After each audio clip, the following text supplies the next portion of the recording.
Quand on parle de puissance de femme, Marie-Laure, est-ce que ça veut dire qu'aujourd'hui, les femmes ne déploient pas leur puissance à leur maximum? Alors moi, je dirais, c'est même pas qu'elles déploient pas, elles n'en sont pas conscientes. Par exemple, je dirais en Guyane, on dit femme dioc, on parle à la puissance de la femme dioc. Et pour moi, la femme dioc n'est pas totalement dans sa puissance. Je dis pas qu'elle ne l'est pas, mais elle n'est pas complète. Parce que la puissance dont je parle n'est pas du féminisme, c'est pas ça du tout. Mm. C'est pas une femme qui vient réclamer des droits. Non, c'est une puissance qui vient de l'intérieur.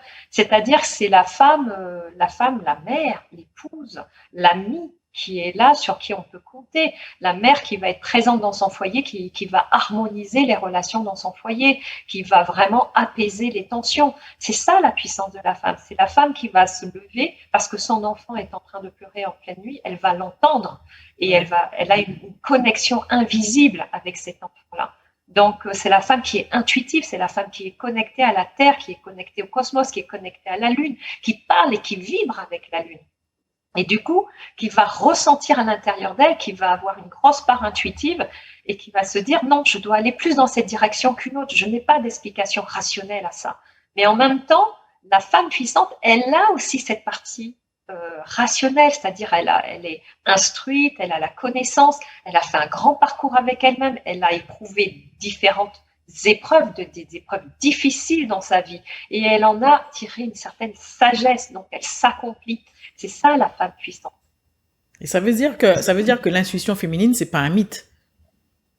Ah, pas du tout. C'est pas un mythe, au contraire, c'est quelque chose qu'on doit apprendre à développer Il faut s'écouter tous les jours. davantage, il faut vraiment s'écouter.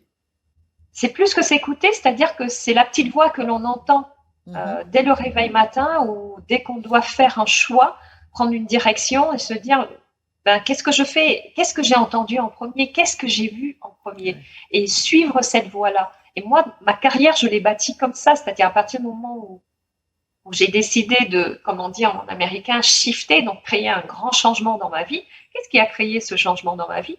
C'est parce que j'ai eu un appel. J'ai eu un appel du plus profond de moi-même et je n'avais aucune. Et je l'ai écouté, je l'ai suivi et je continue à suivre jusqu'à aujourd'hui, ce qui fait que même moi, quand tu m'as demandé d'écrire un peu ma biographie en quelques mots et mes références, je me suis dit, mais j'ai fait tout ça et pourtant, j'ai pas l'impression d'avoir forcé.